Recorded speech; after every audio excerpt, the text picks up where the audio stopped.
The sun was shining on the vast expanse of the sky. Every drop of water in the Arabian desert was scorching. The waves of sand rose as if it were the waves of the sea. There was desolation as far as the eye could see, but in the midst of this desolation, a ruined mosque remained, which was a proof of the ravages of time and human indifference. The broken arches and leaning minarets of the mosque testified that there used to be noise of prayers here once upon a time. An old man was sitting under the sahiban of the same mosque. His white clothes were waving in the wind and there was a radiant glow in his eyes. His clothes were simple. This man was pale but pure. Sheikh Abdul Mujba, whom people called Darvish Desert. Every traveler's soul would feel peace on seeing his face. But there was such a secret in his silence that not everyone could understand. Sheikh Abdul Mujib would perform ablution after morning prayers and sit in this ruined mosque, turn the rosary and talk to Allah. Some say that he is one of the great saints of Allah. Some consider him Majnun, who is fed up with the world. But the Sheikh did not care about anyone. There was always one prayer on his lips. "Oh God, tell me about your purpose. I have been sitting with my head bowed at that door for so long." That day when the sun started to burn more than necessary and the burning waves of sand scorched even the air, the Sheikh closed his eyes and saw a strange dream. The Sheikh is swimming in a deep ocean. But it is not water but an ocean of light, and in the middle of that ocean there is a marble palace. A voice comes from there. "O Abdul Mujib, you will get what you ask for. But in return you will have to give the biggest sacrifice. Whatever you ask for will be a test of your worship. Do you accept it?" The Sheikh bowed his head and opened his eyes. His body was drenched in sweat, but there was a peace in his heart. "O God, whatever you want, I accept it." At that very moment a shadow entered from the door of the mosque. A young traveler whose face was covered with dust and body was tired.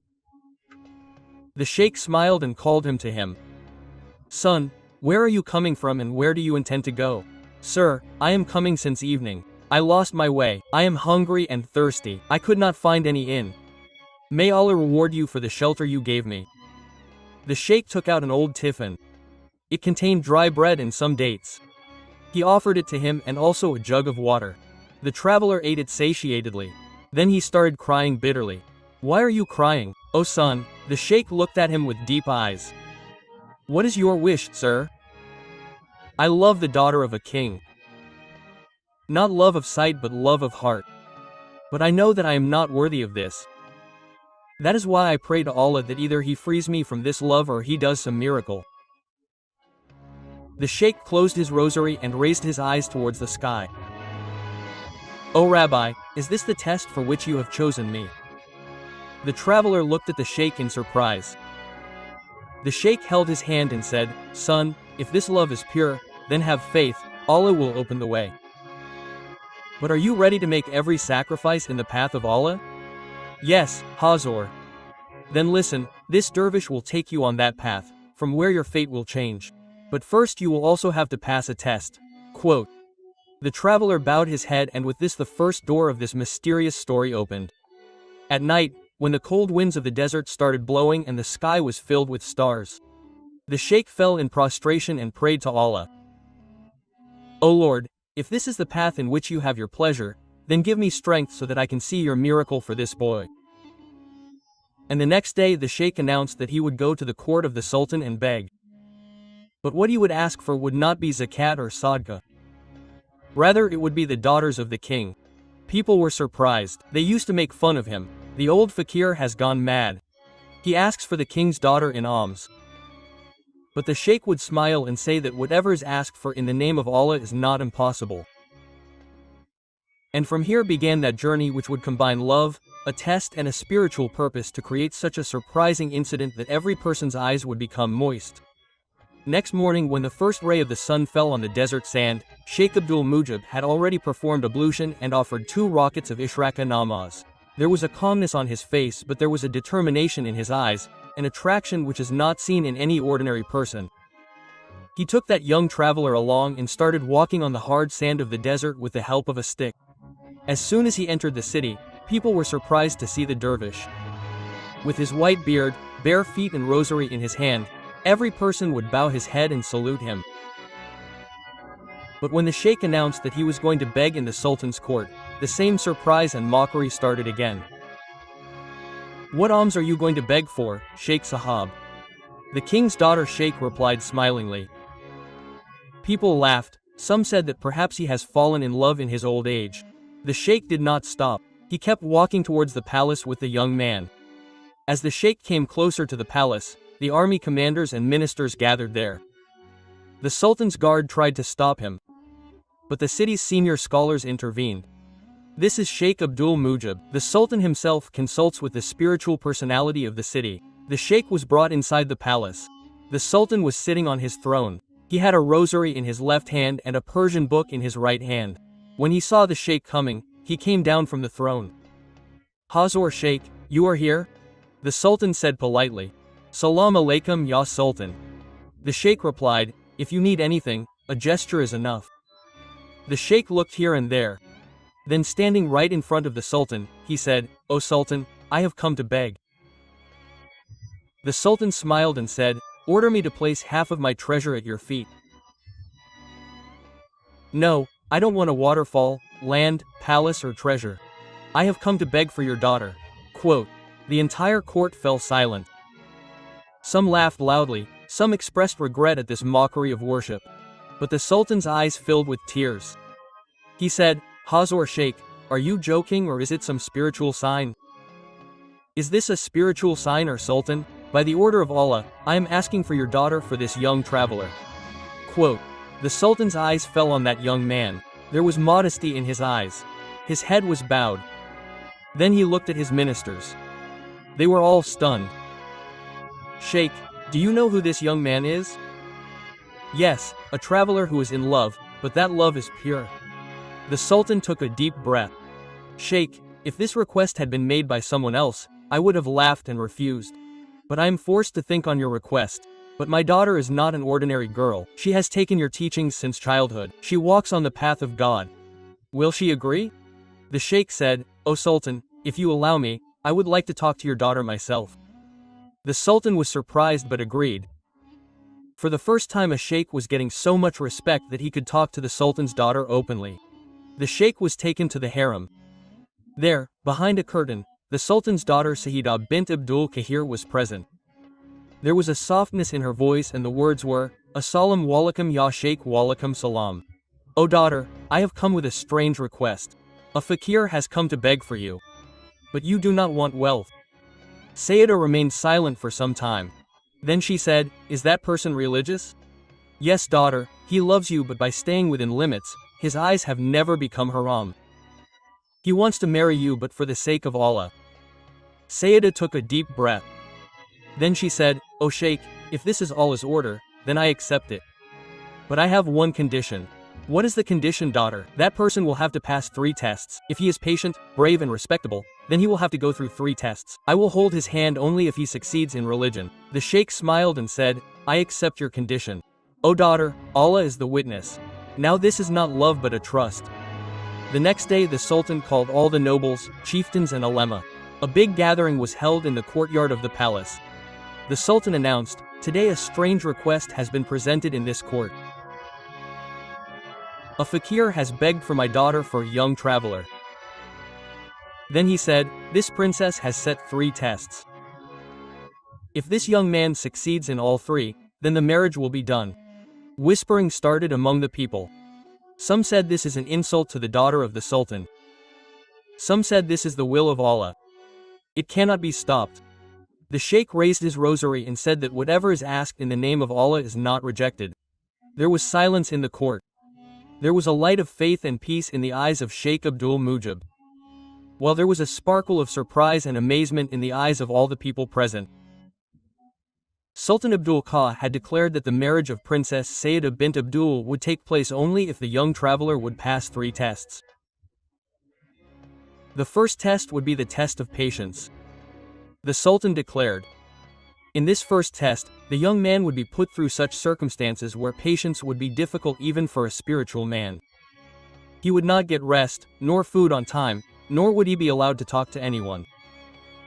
Only the mention of Allah and the voice within. The sheikh bowed his head and said that this test is the path on which a saint passes. If this young man passes through this path, his spiritual status would be elevated. The Sultan signaled the guards and the young traveler was taken to a deserted part of the palace, where there was no window, no door that opened, nor could a human voice be heard. There was just a small skylight through which the daylight would peek and the loneliness of the night would descend. There was just a yanmaz, a rosary and a mat in that room. Dry bread and a cup of water for one meal. The traveler thanked God. Whatever you have given me, I accept it. I have no complaints. On the first day, he prayed all the time. He recited Durood and kept talking to God at night. But when the third day came, hunger knocked on his door. There was less water and he started having a headache. Oh God, please give me patience. This test is according to your will, and it is your promise that you are with those who have patience. He would prostrate himself on the ground and shed tears. But every time he would get up and say that Allah is watching me and the blessings of the Sheikh are with me. On the sixth day, his health deteriorated. His body was burning with fever, but he did not leave the rosary from his hand. On the seventh day, a maid of the palace brought a cup of water with more water by mistake. The young traveler returned it. I do not want any kind of leniency in the test. Whatever has been decided is acceptable. The maid was surprised and went to the Sheikh and told him everything. The Sheikh bowed his head and smiled. This is not a test of patience. This is the answer to insult with love. On the second day, the traveler saw a strange dream. A divine face appeared before him and said, your test is your education. Every tear, every hunger, every loneliness is bringing you closer to your goal. Be patient, do not step back. He got up and performed ablution and said to Allah in the night's tahajjud, O Lord, if you are pleased, let my body burn, let my soul suffer, I have no complaint, may your kindness continue. On the other hand, inside the palace, Sayyid used to look every day at the skylight from where light used to enter. She did not know how that young man was, whether he was alive or not, but every day she used to recite a verse of the Quran for him. Surely Allah is with those who are patient. She asked the Sheikh, O Sheikh, if he fails, can I even meet him? The Sheikh replied, if he fails, you will live your whole life with the question whether you did injustice to him or not. But I am sure, he will succeed. It was the 20th day. The traveler had become very weak. There was shadow under the eyes, lips were dry and the body had become a skeleton, but he still spoke only the name of Allah.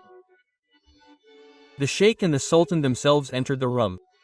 The Sultan saw the traveler and was surprised. I have never seen such patience, such a test. The Sheikh asked the traveler, how did you endure all this?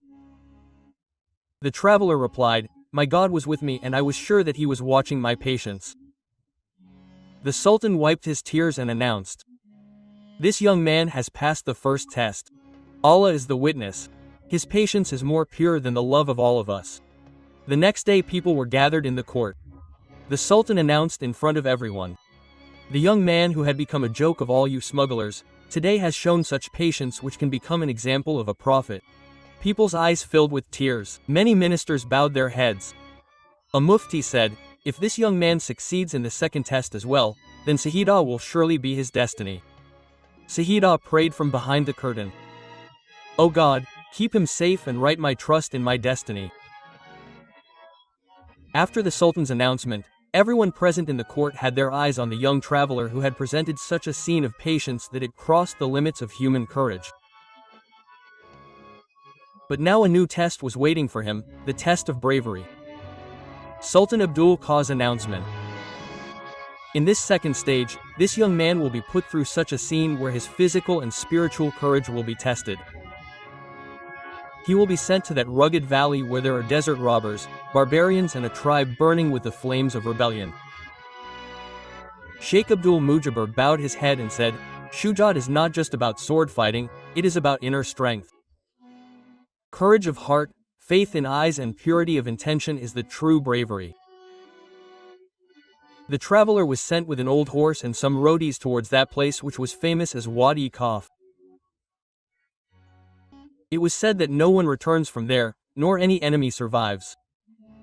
But the traveler's face was confident. The journey started where there was no path. Hot desert, thorny bushes and poisonous insects at night, there was a shadow of death at every step. But there was mention of Allah at every step. On the third day, when the sun was above his head and his body was drenched in sweat, the traveler saw dust flying from a distance. These were the same notorious robbers who were called Ashqiya Nar. Their leader, stone-hearted, wicked and thirsty for blood, roared, "Who are you to enter our territory? Have you come with the goods of death, or to test your luck?"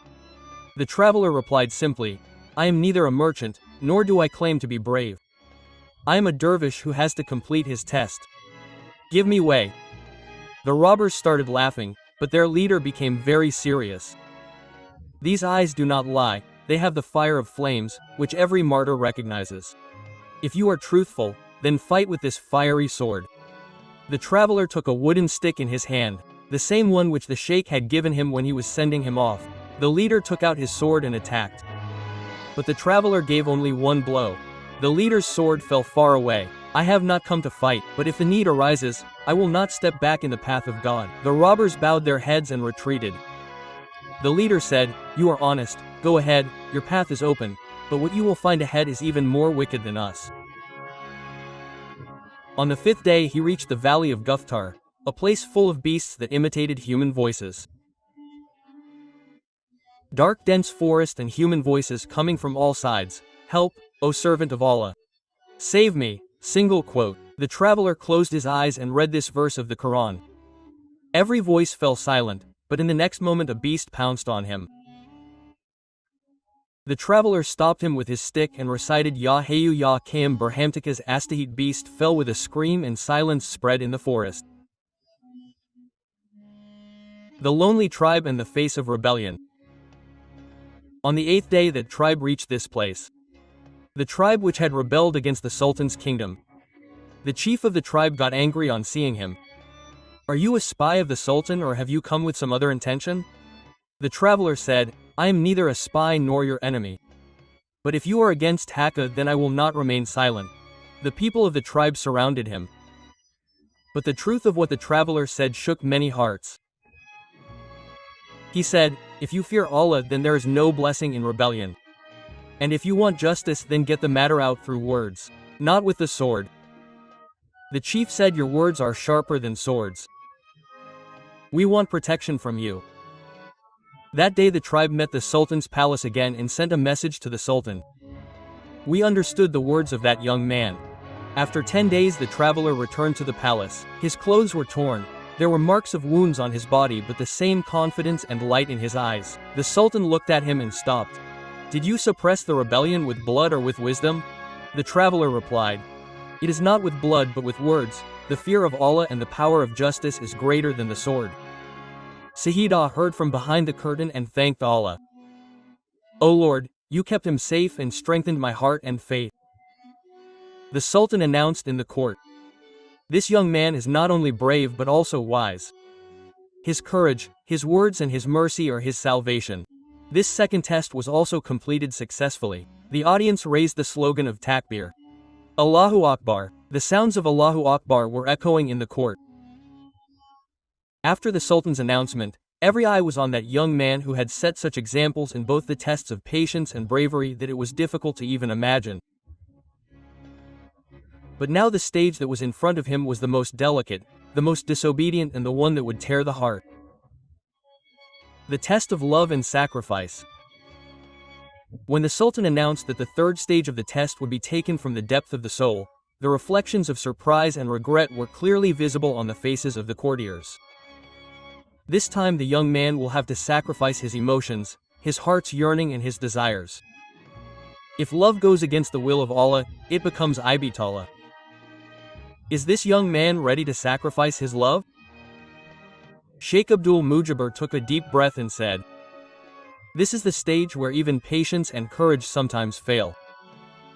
But the one who gives preference to the love of Allah over every love is called a wali." Princess Sayyidah heard this from behind the curtain and her soul trembled. She had spent the nights in prostration. She had prayed to Allah. And now when that moment came, her heart was saying, "O God, if you want me not to get her, then give me the patience with which Hazrat Yusuf and Hazrat Ayyub alayhi salam used it." That night the young man saw a dream. There was light, there was a garden where there were flowers, trees and at a place an old Faqeer was sitting. The same old fakir who had first begged for the princess from him. The fakir said, "Son, love is not something to be asked for, it is something to be sacrificed. If you want Sayyida to be your destiny, then first lose yourself and then you will get her." The next day the Sultan announced, "If you are really worthy of love, then do one thing, go to that orphanage in Baghdad where the children of our kingdom grow up. Live there for a year leaving everything behind, no name, no fame, no wealth. And if your love remains even after a year, we will hand over Sayyida to you." The entire court was silent. How can a person who loves a crowned princess live with orphans for a year, anonymous and without any identity? But the young man bowed his head and said, "If my love is in the way of Allah, then this sacrifice is not heavy for me." The young man was dressed in a poor dress and sent to a small orphanage on the outskirts of Baghdad. There were about 100 children there. Some were deprived of their mother's lap, some of their father's shadow, some cried due to hunger, some due to memories. The young man lost even the identity of his name there. The children started calling him Amu. He would wake them up in the morning, cook food, apply ointment on their wounds and tell them stories at night. Days, weeks and months started passing. The young man had never imagined that the princess would become his life partner. Now he started looking for solace in the eyes of the children. One day a letter came without a name, which could only be identified by the fragrance of the perfume. It was a letter from Sayyid. "If your heart still loves me, then tell me whether you love me the same way as you did on the first day, or has the love of these innocent children given you a better partner than me?" The young man read the letter, closed his eyes and sent a reply. "I had prayed to get you. But now my prayer is that you get someone who brings you closer to Allah." 1 year passed. The Sultan himself came to Baghdad. He called the young man to the court. The Sultan asked, "Do you still love Sayyid?" The young man said, "Now my love has become worship. If she is in my destiny, I will get her. If not, then this spiritual freshness I got from her love is enough for me." At that very moment, the same old fakir came again. The courtiers recognized him. He was the person who had first begged for the princess. He said, "Sultan, you had promised that whoever completes the 3 tests will get the reward." Sultan said, "Yes, and I will keep my promise." Faqeer said, "Listen, I am the one who raised him, taught him lessons, and now I say return his love to him." Sultan smiled and said, "I have no doubt about it now. It is always his." That day, a gathering full of simplicity and light was arranged in Sultan's palace.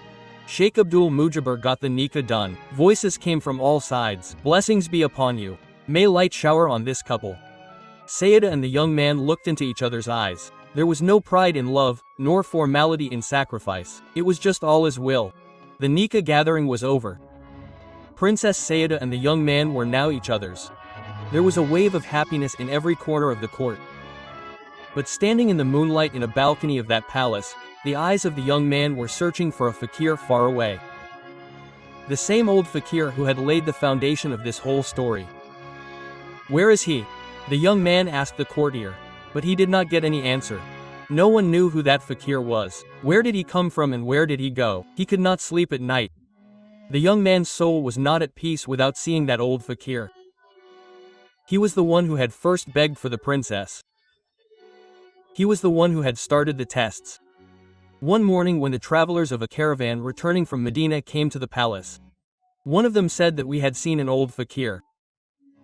He was sitting alone in a hut on a hill outside Medina. When we asked him his name, he smiled and said, "Why should we call him by words whose name is in all hearts?" The young man immediately prepared for the caravan and left for Medina. 3 days later he reached the hill. The same hut was visible from a distance. The same old fakir was sitting in the shade of a tree. The young man fell at his feet. The young man's eyes filled with tears. "So you are the wali of Allah." The fakir said, "I was your door. But you made the way yourself. Now you have become a traveler." The fakir told that the Sultan is my old disciple. When he got the power, he followed my advice. But when his daughter talked about love, he was afraid that love might take her away from religion. That is why he held this test on my advice, so that he could see that love is not just a desire but becomes devotion. The young man's eyes filled with tears. So this was all a test. The fakir smiled and said, Every person is in a test, son. Some are for wealth, some for love, some for self. You have succeeded, now go back, Saida. This is not your reward, it is the reward of your patience and devotion. When the young man reached the palace after returning from Medina, Saida was standing at the door waiting for him. You went in search of my protector, he said, and you returned as a wali yourself, princess. And the young man built a madrasa near his palace, where orphan children were educated and brought up. Every year he would go to the orphanage in Baghdad, the same place where he had received the real education of love.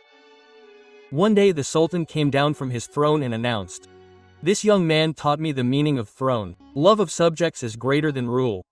There are 3 big lessons in this story. 1. Patience is the foundation of every love. Until love does not pass through ibtala, it is not true. 2. Nothing is achieved without sacrifice.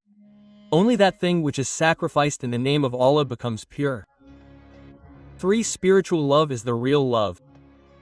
When love is for the pleasure of Allah, it becomes devotion. O Lord of respect, please give us that love which brings us closer to you. Illuminate our hearts with patience, sacrifice and consent. If you give us love, turn it into devotion. And if you put us to a test, give us success. Ameen. Just like the video so that we get more courage. Share it with your friends and family so that more people can learn from this incident. Subscribe to the channel and press the bell icon so that you do not miss our new stories. Tell us in the comment what lesson this incident taught you. Log in and you must be seeing our video on your screen. Watch it too and learn something good. See you soon with another new lesson-based Islamic story.